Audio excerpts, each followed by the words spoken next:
내가 자주 던지는 질문. 생각을 하면 공부하게 되고 공부를 하면 궁금한 게 생기기 마련이다. 그럼 질문이 자동으로 떠오른다. 책을 읽거나 강연을 듣거나 누군가와 이야기를 나눌 때 그렇다. 반대로 공부하지 않으면 궁금한 것도 없고 질문도 나오지 않는다. 나는 나이가 들수록 공부하는 게 즐겁다.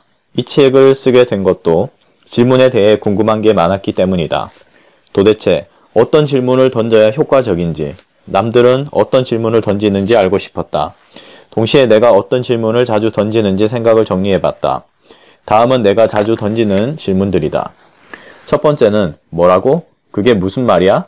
다시 한번 이야기해봐 란 질문이다.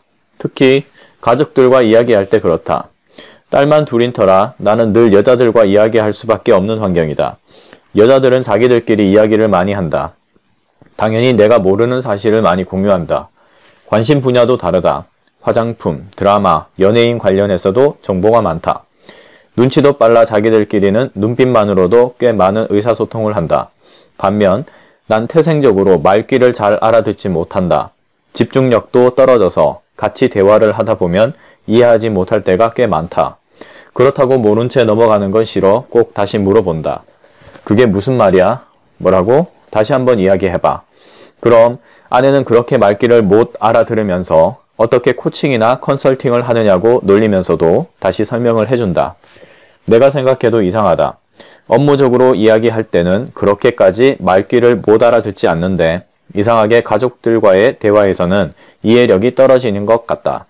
긴장을 하지 않기 때문인 것 같은데 정확한 이유는 잘 모르겠다. 중요한 건 모르는 것, 잘 이해되지 않는 것은 확실하게 다시 되물으라는 것이다. 특히 직장에서는 더욱 그러하다. 직장에서 소통에 문제가 생기는 이유는 확실히 이해하지 못했으면서도 이를 명확히 물어보지 않기 때문이다. 사실 소통의 비용을 줄이기 위해 가장 많이 던져야 할 질문은 확인을 위한 질문이다. 왜 그렇지요? 이게 그런 말 맞나요? 다시 한번 정확하게 이야기를 해 주시겠어요? 두 번째는 그게 무슨 뜻이지? 핵심이 뭐야? 왜 그렇지? 란 질문이다. 난 궁금한 게 많고 궁금한 걸 참지 못한다. 한 번은 GS 칼텍스에 강의하러 가서 회사 이름이 왜 칼텍스인지 물어봤다.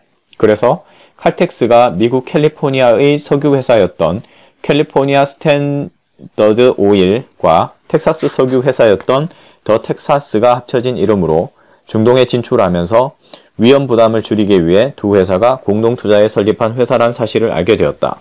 그리고 칼텍스가 1967년 우리나라의 락키 화학공업사와 합작 투자하여 설립된 것이 바로 오늘날 GS 칼텍스의 모태인 호남 정유다. 질문을 통해 새로운 지식을 하나 얻은 것이다. 누군가와 이야기를 나눌 때도 가장 많이 던지는 질문은 바로 핵심이 뭔데요? 란 질문이다. 그럼 비로소 사람들은 자신이 본 것, 들은 것, 아는 것에 대해 생각하기 시작한다. 책 소개가 직업인 터라 나는 책을 읽으면서도 스스로에게 늘 이 질문을 던진다. 누군가의 강의를 듣고 뭔가 명확하지 않을 때도 이 질문을 던지고 누군가 자기 주장을 길게 늘어놓을 때도 이 질문을 던진다. 그럼 말하는 사람도 듣는 사람도 생각이 정리된다. 공부에서 가장 중요한 역량은 요약하는 능력, 즉 핵심을 뽑아내는 능력이다. 세 번째로는 나라면 어떻게 할까란 질문을 자주 던진다. 예전에는 불평불만이 많았다. 뭔가 일이 생기면 비분간개하면서 핏대를 올렸다. 그런데 그런 것이 내게 별 도움이 되지 않았다. 정작 내가 화내고 있는 대상은 내가 화가 났다는 사실을 몰랐고 괜히 나만 기분이 나빠졌다. 오늘날은 화를 내는 대신 내가 저 사람이라면 어떻게 할까란 질문을 던져보았다. 그랬더니 그 사람을 좀 더 이해할 수 있게 되었고 새로운 생각과 아이디어도 나왔다. 배우는 것도 많았다. 흔히 사람들은 직장 상사 욕을 많이 한다. 이때도 난 거꾸로 내가 만약 상사라면 이 문제를 어떻게 해결할까를 자주 생각한다.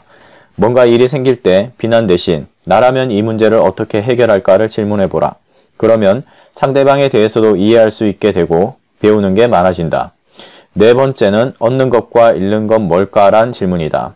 인생지사 세웅지마다 좋아 보였던 일이 불행의 원인이 될 수도 있고 반대로 비극적인 사건이 행운으로 돌아올 수도 있다. 만고불변의 진리다. 직업상 많은 사람들이 여러 이슈를 가지고 나를 찾아온다. 한 번은 글로벌 기업의 HR 임원이 나를 찾아와 고민을 털어놓았다. 상사가 자신을 아프리카 쪽 책임자로 승진시키고 싶다는데 어쩌면 좋겠냐는 것이다. 승진이고 새로운 변화가 있어 좋을 것 같긴 한데 여성이고 미혼인지라 겁이 난다는 것이다.